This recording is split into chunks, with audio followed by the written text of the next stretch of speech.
Lu koar-koar Papua milik Indonesia. Anda sangat kurang ajar kalau Anda mengusik persoalan itu. Ini cuman kayak anak kecil yang gak mau kehilangan mainan. Ini punya gue gitu doang. Jangan bikin malu Indonesia, guys. Seolah-olah kita nih negara yang udah paling suci banget. Menurut gue, keadilan sosial bagi seluruh rakyat Indonesia itu gak kejadian di Papua. Kenapa? Saya ingin Anda tahu tentang Papua, bahwa Papua itu memiliki luka lama, ya. Papua itu memiliki luka lama yang sudah infeksi dan sudah berbau busuk, dan memang untuk menyembuhkannya membutuhkan waktu dan proses yang tidak mudah, ya. Anda belum pernah mengalami, ya, orang tua Anda ditembak mati di depan mata Anda, tanah Anda dirampas, rumah Anda diroboh, kemudian Anda diusir pergi tinggal di hutan rimba. Anda belum pernah mengalami itu, berarti Anda belum tahu, Anda belum paham luka bau busuknya yang dirasakan oleh warga masyarakat Papua, ya. Jadi buat Anda yang sering mengusik-ngusik persoalan Papua, persoalan OPM, saya kasih tahu Anda saat ini, Anda belum pernah melihat tanah Anda dirampas, Anda belum pernah mengalami rumah Anda digusur, kemudian Anda dan orang tua Anda diusir pergi tinggal jauh ke hutan rimba. Anda belum pernah mengalami itu, ya. Berarti Anda belum tahu luka seperti apa yang dialami oleh warga masyarakat Papua. Jadi kurang ajar sekali Anda kalau mengusik-ngusik persoalan Papua, persoalan OPM. Kalau Anda tidak paham, Anda kurang ajar.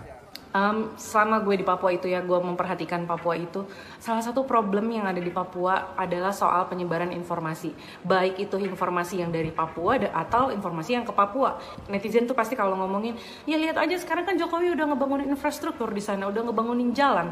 Selalu yang dinaikin beritanya pun selalu tentang berapa banyak aparat yang menjadi korban, berapa banyak orang Indonesia asli yang menjadi korban, pendatang yang menjadi korban. Tapi when it comes to orang asli Papua, OAP yang menjadi korban, yang terkena akibat, itu jarang banget loh. Beritanya cepet banget tenggelam. Begitupun tentang pastor yang beberapa hari lalu ditembak, diduga dilakukan oleh TNI atau polisi gitu. Belum lagi soal berapa tahun lalu pas Natal, anak muda, anak di bawah umur ditembakin, itu juga gue yakin pada nggak tahu. Nah, lu koar-koar Papua milik Indonesia, nggak usah jempol lu nggak usah terlalu enteng. Masalahnya mereka lebih pintar, mereka cari jalur yang formal, mereka lakukan sesuai dengan hukum internasional, mereka cari orang saksi yang benar, bukan jempolnya. Jangan bikin malu Indonesia, guys. Seolah-olah kita nih negara yang udah paling suci banget. Jangan senaif itu mikir bahwa nggak pernah kejadian apa-apa di Papua, bahwa tidak ada pelanggaran HAM di Papua, bahwa nggak pernah ada orang yang mati sia-sia di Papua. Karena kalau lu mikir kayak begitu, tandanya lo nggak well informed soal Papua. Friends, before continuing to watch, please support, like and comment on this video, and don't forget to subscribe to this YouTube channel. God bless. Banyak banget berita tentang diplomat Indonesia yang masih muda yang marah-marah ke sebuah negara yang ngebelain Papua dengan mempertanyakan soal HAM di sana, apa yang terjadi gitu. HAM itu kan kayaknya isu yang bukan isu yang kecil gitu loh. HAM itu tuh selalu menjadi isu yang universal, dimana bahkan Indonesia sendiri aja bukannya yang innocent banget nggak pernah melakukan intervensi sama negara lain. Waktu kita ke Timor Leste tuh juga kita seperti itu loh. Pemerintah Indonesia tuh seperti itu loh. Yang paling gampang ya netizen deh sekarang gitu. Kita tuh komen terus loh tentang Palestina dan Israel. Ya, itu that's the same thing loh gitu kan. Nah, terus yang poin selanjutnya yang ganjel di gua itu adalah, gua rasa nih kita sebagai orang-orang yang melek soal Papua, yang tertarik, yang ingin memberikan perhatian gitu, kita kayaknya udah mesti stop pakai narasi tentang mbaknya orang Papua, mbaknya tinggal di Papua, mbaknya emang udah berapa lama di Papua, kayak gitu. Karena menurut gue itu terlalu shallow untuk menanggapi hal sebesar ini. Kita harus brought up hal-hal yang lebih faktual gitu loh untuk ngebela isu yang mau kita angkat. Misalnya selama gue di Papua itu, ya, gue memperhatikan Papua itu, salah satu problem yang ada di Papua adalah soal penyebaran informasi, baik itu informasi yang dari Papua atau informasi yang ke Papua. Itu selalu selalu seperti dipilih-pilih. Mungkin kalau teman-teman yang tidak punya link dan tidak punya relasi seperti gua, nggak akan tahu banyak hal tentang Papua yang beneran terjadi di sana. Yang mereka tahu bahwa coba deh perhatiin deh, netizen tuh pasti kalau ngomongin, ya lihat aja sekarang kan Jokowi udah ngebangunin infrastruktur di sana, udah ngebangunin jalan. Presiden yang dulu kan enggak gitu. Selalu seperti itu narasinya. Kenapa? Karena mereka karena memang yang digodok soal infrastruktur terus, soal jembatannya Pak Jokowi, soal pabrik semen yang dibangun di sana. Maksud gue itu. Padahal banyak banget nih kejadian yang ada yang benar-benar terjadi di Papua. Tapi kalau when it comes to kerusuhan atau berantem, selalu yang dinaikin beritanya pun selalu tentang berapa banyak aparat yang menjadi korban, berapa banyak orang Indonesia asli yang menjadi korban, pendatang yang menjadi korban. Tapi when it comes to orang asli Papua, OAP yang menjadi korban, yang terkena akibat, itu jarang banget loh. Beritanya cepet banget tenggelam. Misalnya, gue yakin berani taruhan teman-teman gue yang di luar Papua nggak banyak tahu tentang pengungsi masalah Ndungga kemarin masih terkatung-katung di daerahnya. Begitupun tentang pastor yang beberapa hari lalu ditembak, diduga dilakukan oleh TNI atau polisi itu. Katanya diduganya seperti itu. Belum lagi soal berapa tahun lalu pas Natal anak muda, anak di bawah umur ditembakin, itu juga gue yakin pada nggak tahu. Nah, mari kita membawa isu yang seperti itu, bahwa orang Papua nih merasa seperti dibungkam mulutnya. Orang Papua itu nggak pernah mendapatkan kesempatan benar-benar untuk memberitakan apa yang ada terjadi di negerinya mereka.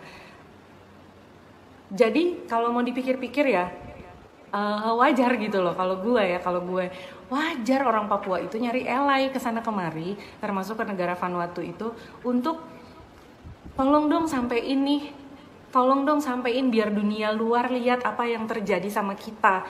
Karena dari negara Indonesia sendiri mungkin nggak pernah mengakomodir itu secara tepat gitu loh. Tidak pernah memberikan panggung, tidak pernah memberikan mic, tidak pernah memberikan lampu sorot yang sesuai, yang benar-benar apa yang mereka ingin bicarakan kepada dunia luar gitu. Jadi ya wajar aja gitu. Sebenarnya sesimpel itu ya. Jadi kalau gue bilang mari deh kita pakai isu-isu yang seperti ini lagi gitu untuk diangkat. Pada saat dia orang marah-marah sama kita, ayo kita lemparin aja pakai fakta. Ini sesuatu yang common sense. Lu bungkam mulut gue untuk ngomong ke sana, ya pasti gue akan ngadep ke kanan, gue cari orang di kanan siapa yang bisa nyampein gitu loh. Se-helpless itu kalau menurut gue. Terus selanjutnya nih ya, yang membuat gue enak banget hari ini adalah gue baca soal komentar-komentar netizen itu di Instagramnya Negara Vanuatu. Oh my god, coming from a bunch of people yang mati-matian ngebelain Palestina dan Israel, yang ngebelain mati-matian soal Palestina itu. Lu tahu nggak sih, lu tuh lagi melakukan hal apa ya? Lu lagi melakukan hal yang sama sebenarnya. Ini nih sama. Papua ini adalah Palestina yang lu belain, gitu loh. Mereka ini merasa terjajah sama kita. Mereka ini merasa ditekan. Begitupun sama kayak yang lu lakuin ke orang Palestina itu, sama di Papua tuh kayak begitu. Vanuatu itu adalah kalian yang lagi ngebelain Palestina. Kalian orang Palestina bukan kalian orang Indonesia kan? Kalian belain Palestina, di segala macemin sama Israel. Punya hak nggak untuk interfere urusan dalam negerinya, ya kan? Nah, sama Vanuatu juga kayak begitu ke Papua. Ngerti nggak? Kalau ini nggak ngerti, gue nggak paham lagi gimana ngejelasinnya. Jadi coming from you yang mati-matian bikin hashtag Save Palestina dan lain-lain, guys, please, you guys look so stupid, gitu loh. Lu datang ke Instagramnya orang Vanuatu, lu hina anak kecilnya, lu bilang kayak apa segala macam, lu hina perempuannya, lu hina adatnya. Lu tahu nggak kenapa Vanuatu itu ngebelain Papua? Karena mereka merasa mereka satu ras, mereka satu rumpun, gitu loh. Ya, pada saat lu menghina orang Vanuatu yang notabene secara fisik 11-12 sama orang Papua, menurut lu sentimen apa yang akan keluar dari orang Papua? Sentimennya positif atau negatif? Ini mukanya sama, lu ledek-ledek, ya kan? Ini nggak usah ngomongin yang dalam-dalam deh, yang segampang itu aja. Lu koar-koar Papua milik Indonesia, tapi lu ngelakuin itu, gitu loh. Ini cuman kayak anak kecil yang nggak mau kehilangan mainan. Ini punya gue gitu doang. Lu pernah nggak sih dengerin bener-bener orang Papua tuh maunya apaan? Gitu loh. Apa sih yang mereka bener-bener rasain gitu. Gue tolong jangan don't come for me soal Palestina. Tadi gue ngomongin ya, gue 7 kali mencoba mendaftar untuk jadi relawan di Gaza, tapi gagal karena gue sakit. 7 kali gue masukin proposal untuk bisa pergi ke sana, bahkan sekali pernah pakai duit gue sendiri tapi nggak bisa. Segitunya gue mau ngebelain Palestina ya. Jadi don't come for me untuk masalah Palestina itu. Gue akan tanya balik, lu udah ngapain? Gitu, lu udah ngapain ya? Nah jadi ya teman-teman, nggak usah jempol lu nggak usah terlalu enteng ngata-ngatain Filipina, karena lu sedang melakukan hal Filipina deh jadinya untuk ngata-ngatain orang-orang Vanuatu, karena lu sedang mengintervensi juga atas apa yang terjadi di Palestina, karena lu sedang melakukan apa yang dilakukan sama orang-orang Vanuatu. Masalahnya mereka lebih pintar, mereka cari jalur yang formal, mereka lakukan sesuai dengan hukum internasional. Mereka cari orang saksi yang benar, bukan jempolnya. Bukan cuma nulis status di Facebook. Gitu. Jadi, jangan bikin malu Indonesia, guys. Seolah-olah kita nih negara yang udah paling suci banget, kita nih negara yang udah emang nggak pernah melakukan hal yang salah sama sekali. Dan yang paling oh my god, jangan senaif itu mikir bahwa nggak pernah kejadian apa-apa di Papua, bahwa tidak ada pelanggaran HAM di Papua, bahwa nggak pernah ada orang yang mati sia-sia di Papua. Karena kalau lu mikir kayak begitu, tandanya lo nggak well informed soal Papua. Mungkin lo bisa hubungin gue, nanti gue akan hubungin lo ke beberapa temen yang emang ngalamin itu, dan ke beberapa orang yang bisa ngasih lo informasi yang tepat soal Papua gitu loh. Yang terakhir nih, menurut gue keadilan sosial bagi seluruh rakyat Indonesia itu nggak kejadian di Papua. Kenapa?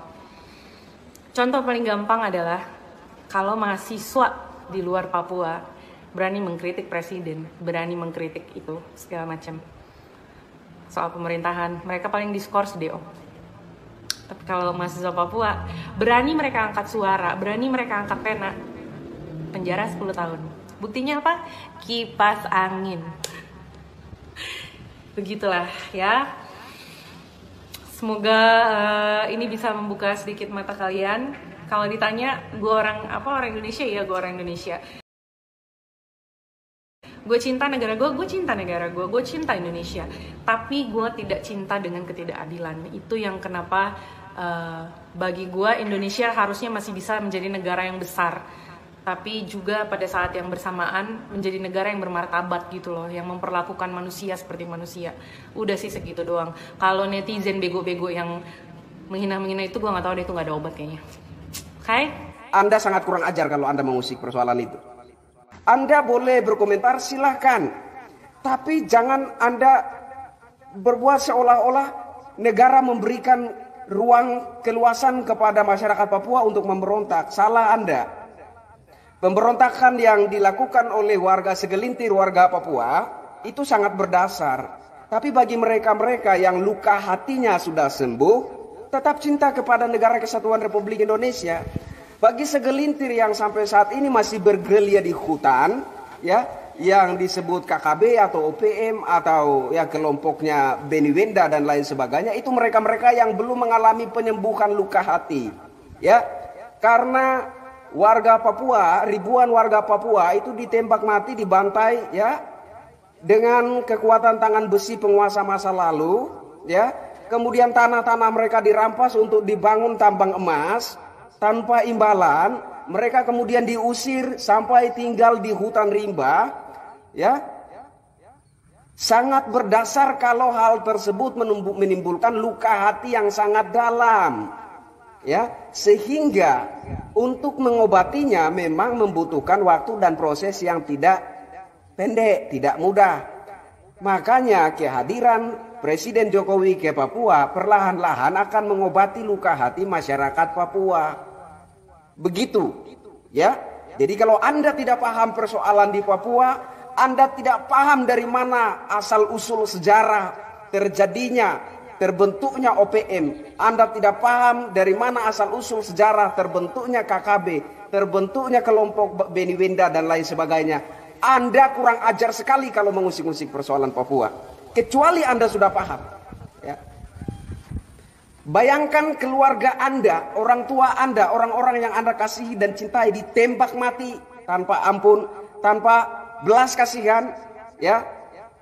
Rumah Anda digusur, tanah Anda dirampas, dibangun tambang-tambang emas tanpa rasa kemanusiaan, tanpa belas kasihan. Kemudian Anda dan lain-lainnya yang terluput, yang selamat, tersingkir jauh ke hutan rimba. Anda tentu mengalami luka hati yang sama seperti yang dirasakan oleh warga masyarakat Papua. Paham Anda? Singapura hadir, siap. Ya, salam. Dimanapun saudara-saudara berada, tetaplah cinta bangsa dan negara kita. Banyak kali cerita kau, kalau tidak senang abaikan. Pecundang itu selalu mengalihkan dan melempar masalah ke pihak lain. Iya, pecundang. Iya, betul. Kakak Darwin Iskandar ini ada di Papua ya. Tanya orang ini, dia paham ya. Dia paham. Kakak Darwin Iskandar ini dari Papua. Dia paham persoalan dari mana seluk-beluknya, dari mana asal-usulnya terbentuk OPM, dari mana seluk-beluknya asal-usulnya sejarah terbentuknya KKB, kelompok Bani Weda dan lain sebagainya. Dari mana asal-usulnya? Berawal dari pembantaian yang dilakukan oleh tangan besi penguasa masa lalu. Kalau Anda mengalami itu, kalau keluarga Anda mengalami itu, membuat Anda dan orang-orang yang luput selama tersingkir jauh ke hutan rimba, Anda pun tentu saja mengalami luka hati yang dalam. Sama seperti yang dialami oleh masyarakat Papua. Jadi kalau Anda tidak paham persoalan di Papua, persoalan sejarah OPM, persoalan sejarah KKB, persoalan sejarahnya kelompok Bani Wenda dan segala macam, Anda sangat kurang ajar kalau Anda mengusik persoalan itu. Friends, before continuing, please support, like and comment on this video, and don't forget to subscribe to this YouTube channel. God bless us all.